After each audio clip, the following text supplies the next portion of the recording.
কবিগুরু রবীন্দ্রনাথ ঠাকুরের লিপিকা কাব্যগ্রন্থের ভুল স্বর্গ। লোকটি নেহাত বেকার ছিল, তার কোনো কাজ ছিল না, কেবল শখ ছিল নানা রকমের। ছোট ছোট কাঠের চৌকোয় মাটি ঢেলে তার উপরে সে ছোট ছোট ঝিনুক সাজাত।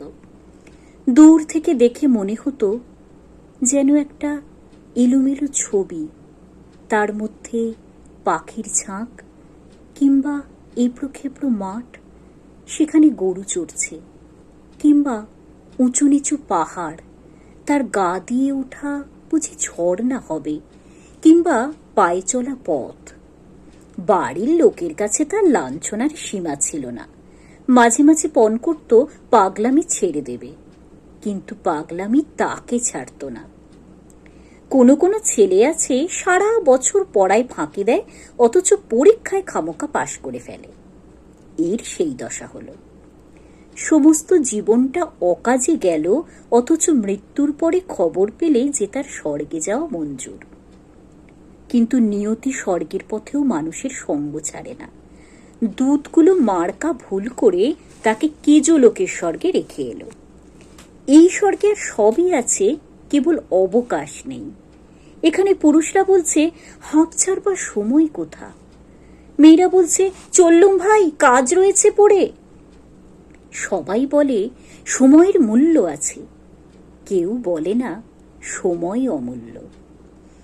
আর তো পারা যায় না বলে সবাই আক্ষেপ করে আর ভারী খুশি হয়।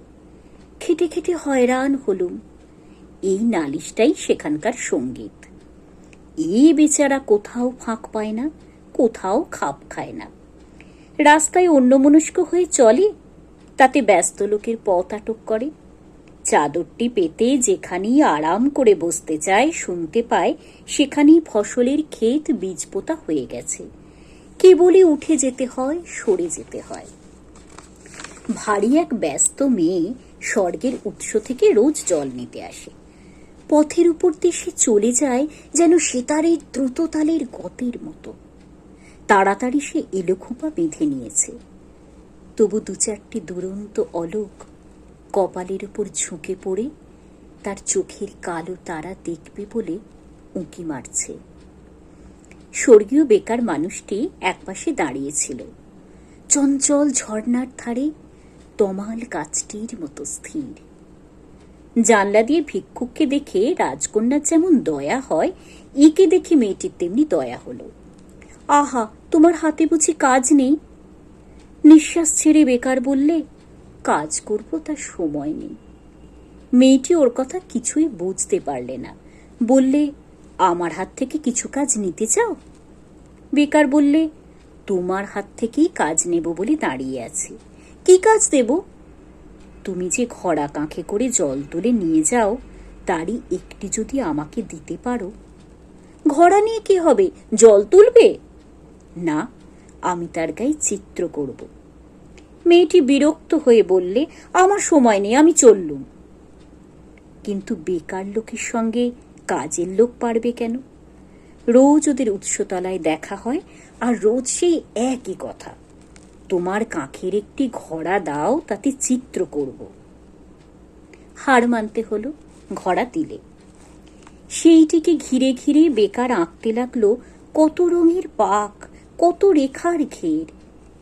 আঁকা শেষ হলে মেয়েটি ঘড়া তুলে ধরে ঘুরিয়ে ঘুরিয়ে দেখলে, ভুরু বাঁকিয়ে জিজ্ঞাসা করলে, এর মানে? বেকার লোকটি বললে, এর কোনো মানে নেই। ঘড়া নিয়ে মেয়েটি বাড়ি গেল। সবার চোখের আড়ালে বসে সেটিকে সে নানা আলোতে নানা রকমে হেলিয়ে ঘুরিয়ে দেখল। রাত্রে থেকে থেকে বিছানা ছেড়ে উঠে দীপ জেলে চুপ করে বসে সেই চিত্রটা দেখতে লাগলো। তার বয়সে এই সে প্রথম এমন কিছু দেখেছে যার কোনো মানে নেই। তার পরদিন যখন সে উৎসতলায় এলো, তখন তার দুটি পায়ের ব্যস্ততায় একটু যেন বাধা পড়েছে। পা দুটি যেন চলতে চলতে আনমনা হয়ে ভাবছে, যা ভাবছে তার কোনো মানে নেই। সেদিনও বেকার মানুষ একপাশে দাঁড়িয়ে। মেয়েটি বললে, কি চাও? সে বললে, তোমার হাত থেকে আরও কাজ চাই। কি কাজ দেব? যদি রাজি হও, রঙিন সুতো বুনে বুনে তোমার বেনি বাঁধবার দড়ি তৈরি করে দেব। কি হবে? কিছুই হবে না। নানা রঙের নানা কাজ করা দড়ি তৈরি হলো। এখন থেকে আয়না হাতে নিয়ে বেনি বাঁধতে মেয়ের অনেক সময় লাগে। কাজ পড়ে থাকে, বেলা বয়ে যায়। এদিকে দেখতে দেখতে কেজো স্বর্গে কাজের মধ্যে বড় বড় ফাঁক পড়তে লাগলো। কান্নায় আর গানেই সেই ফাঁক ভরে উঠল। স্বর্গীয় প্রবীণেরা বড় চিন্তিত হলো। সভা ডাকলে। তারা বললে, এখানকার ইতিহাসে কখনো এমন ঘটেনি। স্বর্গের দূত এসে অপরাধ স্বীকার করলে। সে বললে, আমি ভুল লোককে ভুল স্বর্গে এনেছি। ভুল লোকটিকে সভায় আনা হলো। তার রঙিন পাগড়ি আর কোমরবন্ধের বাহার দেখেই সবাই বুঝলে ভীষণ ভুল হয়েছে। সভাপতি তাকে বললে, তোমাকে পৃথিবীতে ফিরে যেতে হবে। সে তার রঙের ঝুলি আর তুলি কোমরে বেঁধে হাঁপ ছেড়ে বললে, তবে চললুম। মেয়েটি এসে বললে, আমিও যাব। প্রবীণ সভাপতি কেমন অন্যমনস্ক হয়ে গেল। এই সে প্রথম দেখলে এমন একটা কাণ্ড যার কোনো মানে নেই। নমস্কার।